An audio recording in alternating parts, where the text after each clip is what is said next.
Go to Stockholm and speak to Mikael Valtersson, who's a military analyst, a former officer with the Swedish Army. Mikael, thank you so much for your time. I want to take you back to late Saturday night, early Sunday morning.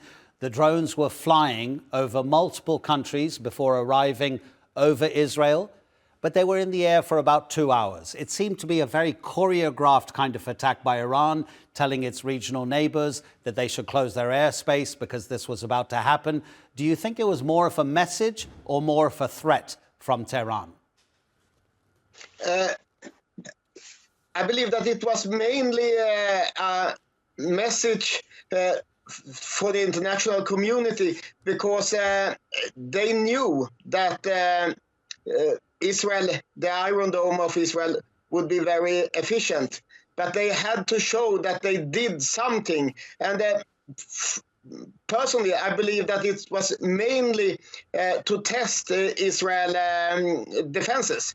It was, of course, very coordinated. The drones came first, and they activated the Israeli air defense.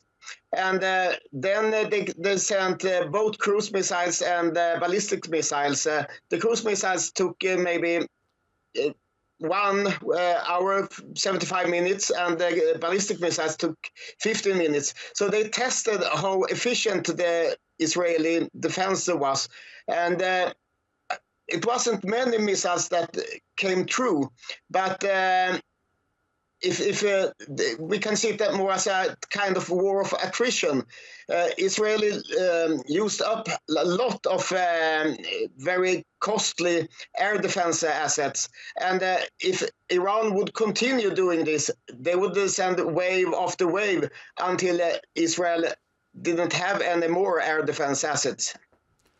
If they are to continue to confront each other in some kind of military action, whether it's direct or indirect through proxies, whether it's locations that are outside of those two countries, Israel and Iran, how do they go about those confrontations without it becoming a full-blown war? Mainly by having a distance war, attacking each other with missiles and aircraft. And now we have to see the Israeli response. Iran says we're even now. Israel attacked the consulate in Damascus, and Israel says no, you attacked our country, so we will answer. If Israel attacks into Iran, there will be a strong response from Iran. But if Israel just attack Iranian proxies in Iraq, Syria, and Lebanon, we might see a very limited response from Iran, maybe only by their proxies. And that could be seen as a kind of de-escalation.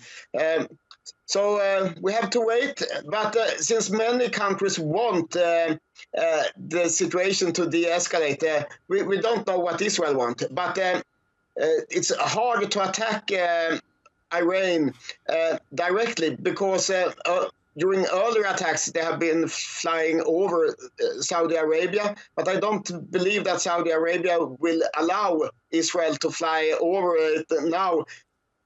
Partly because of the situation in Gaza, but also partly since everybody wants to de-escalate. So Israel will have to fly over maybe Jordan, Syria, and Iraq to attack Iran, and then Iran will have advanced warning.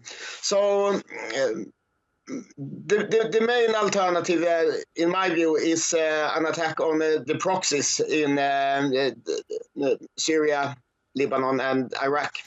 Okay, let's address the nightmare scenario for most people around the world, that there is a direct confrontation, that Israel attacks Iranian territory, Iran attacks Israeli territory.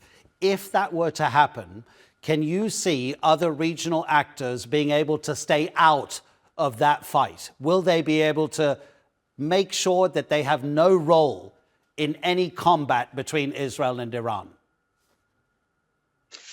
Well, some of the major actors are, of course, Turkey, Saudi Arabia, and Egypt.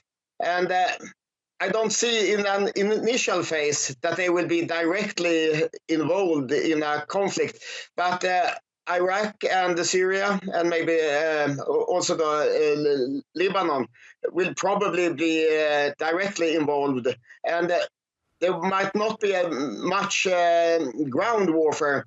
Maybe Israel will move into southern Lebanon, but they have experience that it's very costly, at least in the long run.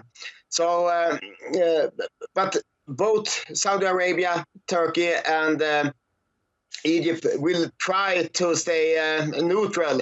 They won't allow any of the other sides to use their territory. But anything could happen in the long run. But we have seen during the last 6 months, there have been lots of talk about support for the Palestinians in Gaza, but it hasn't evolved into a military support. Iran wouldn't have attacked Israel if Israel hadn't attacked the Iranian diplomatic compound in Damascus.